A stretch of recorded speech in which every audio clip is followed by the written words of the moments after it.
Recording by Linda Dodge. A Filbert is a Nut by Raphael. That the gentleman in question was a nut was beyond question. He was an institutionalized psychotic. He was nutty enough to think that he could make an atom bomb out of modeling clay. Miss Abercrombie, the manual therapist, patted the old man on the shoulder. "You're doing just fine, Mr. Lieberman. Show it to me when you have finished." The oldster in the stained convalescent suit gave her a quick, shy smile, and went back to his aimless smearing in the finger paints. Miss Abercrombie smoothed her smock down over trim hips and surveyed the other patients working at the long tables in the hospital's arts and crafts shop. Two muscular and bored attendants in spotless whites lounged beside the locked door and chatted idly about the Dodgers' prospects for the pennant. Through the barred windows of the workshop, rolling green hills were seen, their tree-studded flanks making a pleasant setting for the mental institution. The crafts building was a good mile away from the main buildings of the hospital, and the hills blocked the view of the austere complex of buildings that housed the main wards. The therapist strolled down the lines of tables, passing to give a word of advice here and a suggestion there. She stopped behind a frowning, intense patient, rapidly shaping blobs of clay into odd-sized strips and forms. As he finished each piece, he carefully placed it into a hollow shell hemisphere of clay. "And what are we making today, Mr. Funston?" Miss Abercrombie asked. The flying fingers continued to whip out the bits of shaped clay as the patient ignored the question. He hunched closer to his table, as if to draw away from the woman. "We mustn't be antisocial, Mr. Funston," Miss Abercrombie said lightly but firmly. "You've been coming along famously, and you must remember to answer when someone talks to you. Now, what are you making? It looks very complicated." She stared professionally at the maze of clay parts. Thaddeus Funston continued to mold the clay bits and put them in place. Without looking up from his bench, he muttered a reply. "Atom bomb." A puzzled look crossed the therapist's face. "Pardon me, Mr. Funston. I thought you said an atom bomb." "Did," Funston muttered. Safely behind the patient's back, Miss Abercrombie smiled ever so slightly. "Why, that's very good, Mr. Funston. That shows real creative thought. I'm very pleased." She patted him on the shoulder and moved down the line of patients.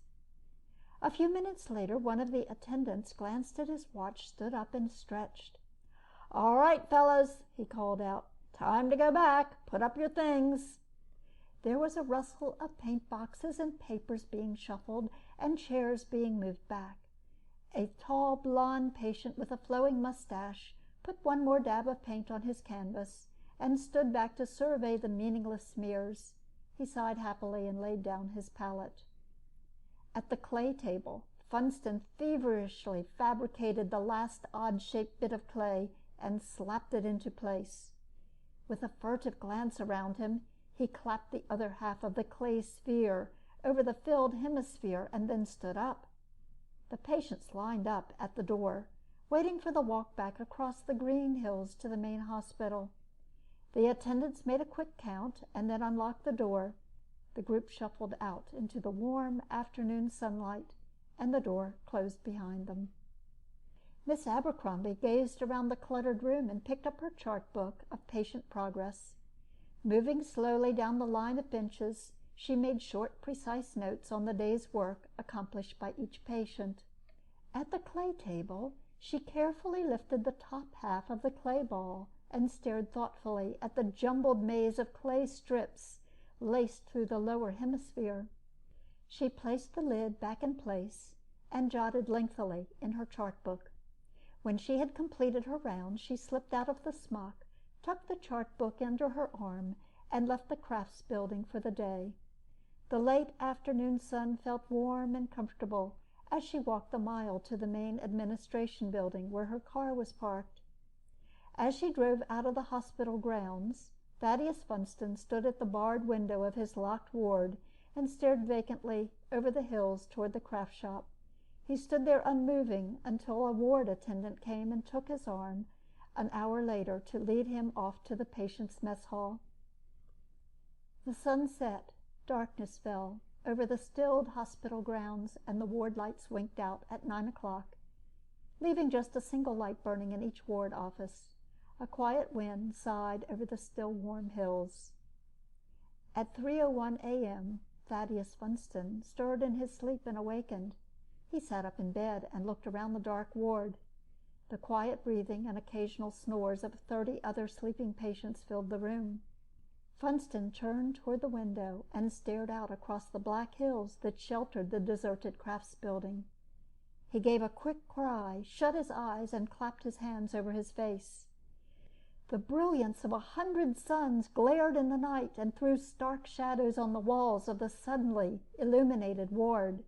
An instant later, the shattering roar and blast of the explosion struck the hospital buildings in a wave of force, and the bursting crash of 1,000 windows was lost in the fury of the explosion and the wild screams of the frightened and demented patients. It was over in an instant, and a stunned moment later, recessed ceiling lights began flashing on throughout the big institution. Beyond the again silent hills, a great pillar of smoke, topped by a small mushroom-shaped cloud, rose above the gaping hole that had been the Arts and Crafts building. Thaddeus Funston took his hands from his face and lay back in his bed with a small, secret smile on his lips. Attendants and nurses scurried through the hospital, seeing how many had been injured in the explosion. None had. The hills had absorbed most of the shock, and apart from a welter of broken glass, the damage had been surprisingly slight. The roar and flash of the explosion had lighted and rocked the surrounding countryside. Soon firemen and civil defense disaster units from half a dozen neighboring communities had gathered at the still smoking hole that marked the site of the vanished crafts building. Within 15 minutes, the disaster-trained crews had detected heavy radiation emanating from the crater, and there was a scurry of men and equipment back to a safe distance, a few hundred yards away. At 5:30 a.m., a plane landed at a nearby airfield, and a platoon of the Atomic Energy Commission experts, military intelligence men, 4 FBI agents, and an Army full colonel disembarked. At 5:45 a.m., a cordon was thrown around both hospital and the blast crater. In Ward 4C, Thaddeus Funston slept peacefully and happily. "It's impossible and unbelievable," Colonel Thomas Thurgood said for the 15th time, later that morning, as he looked around the group of experts gathered in the tent erected on the hill overlooking the crater. "How can an atom bomb go off in a nut house?" "It was apparently a very small bomb, Colonel," one of the haggard AEC men offered timidly. "Not over 3 kilotons." "I don't care if it was the size of a peanut," Thurgood screamed. "How did it get here?" A military intelligence agent spoke up. "If we knew, sir, we wouldn't be standing around here. We don't know, but the fact remains that it was an atomic explosion." Thurgood turned wearily to the small, white-haired man at his side. "Let us go over it once more, Dr. Crane. Are you sure you knew everything was in that building?" Thurgood swept his hand in the general direction of the blast crater. "Colonel, I've told you a dozen times," the hospital administration said with exasperation. "This was our manual therapy room. We gave our patients artwork. It was a means of getting it out of their systems through the use of their hands, some of the frustrations and problems that led them to this hospital. They work with oil and water paints and clay. If you can make an atomic bomb from vermilion pigments, then Madame Curie was a misguided scrubwoman." "All I know is that you say this was a crafts building." "Okay, so it was," Thurgood sighed. I also know that an atomic explosion at 3:02 this morning blew it to hell and gone. And I've got to find out how it happened." Thurgood slumped into a field chair and gazed tiredly up at the little doctor. "Where's that girl you said was in charge of this place?" "We've already called for Miss Abercrombie, and she's on her way here now," the doctor snapped. Outside the tent, a small army of military men and AEC technicians moved about the perimeter of the crater, scintillators in hand, examining every tiny scrap that might have been a part of the building at one time. A jeep raced down the road from the hospital and drew up in front of the tent. An armed MP helped Miss Abercrombie from the vehicle.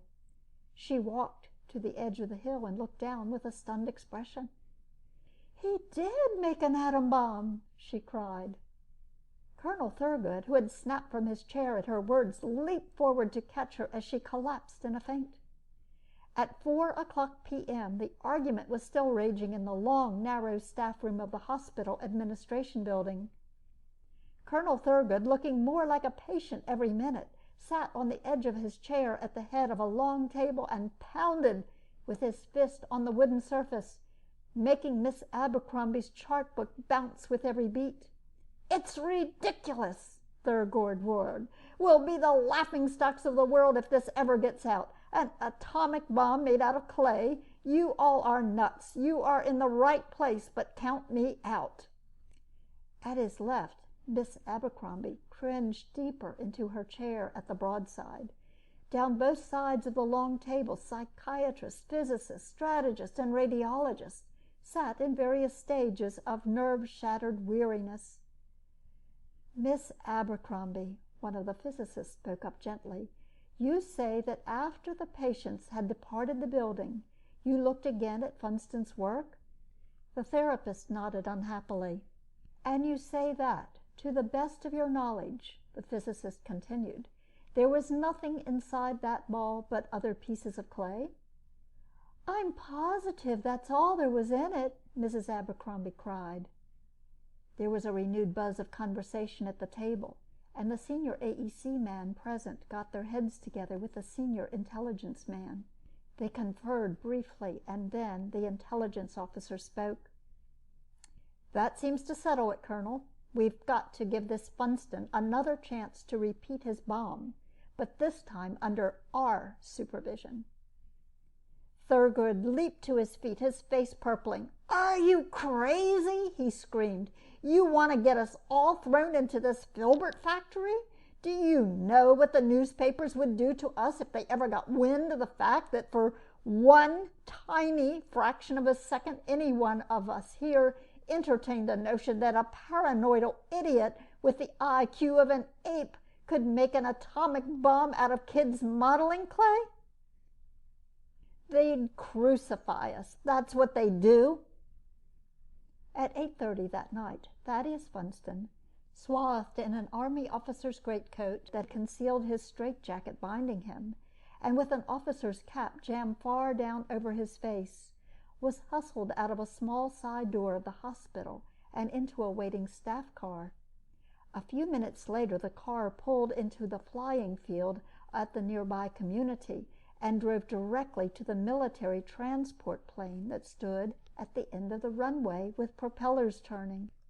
2 military policemen and a brace of staff psychiatrists sworn to secrecy under the National Atomic Secret Act bundled Thaddeus aboard the plane.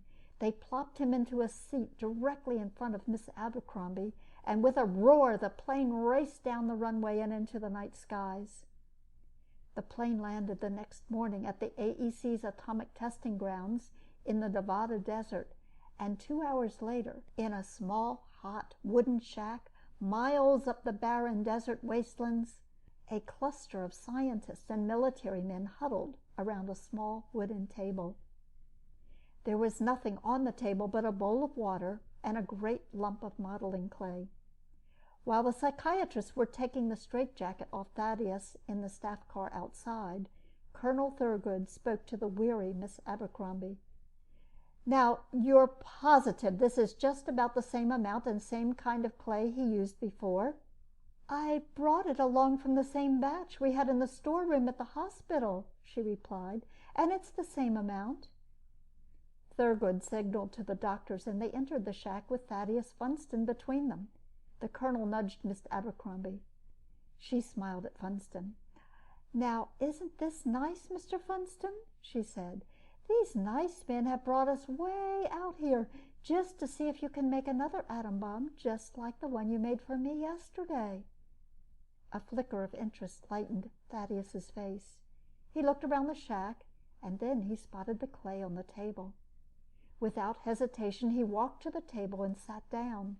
His fingers began working the damp clay, making first the hollow, half-round shell, while the nation's top atomic scientist watched in fascination. His busy fingers flew through the clay, shaping odd flat bits and clay parts that were dropped almost aimlessly into the open hemisphere in front of him. Miss Abercrombie stood at his shoulder as Thaddeus hunched over the table, just as he had done the previous day. From time to time she glanced at her watch. The maze of clay strips grew, and as Funston finished shaping the other half-hemisphere of clay, she broke the tense silence. "Time to go back now, Mr. Funston. You can work some more tomorrow." She looked at the men and nodded her head.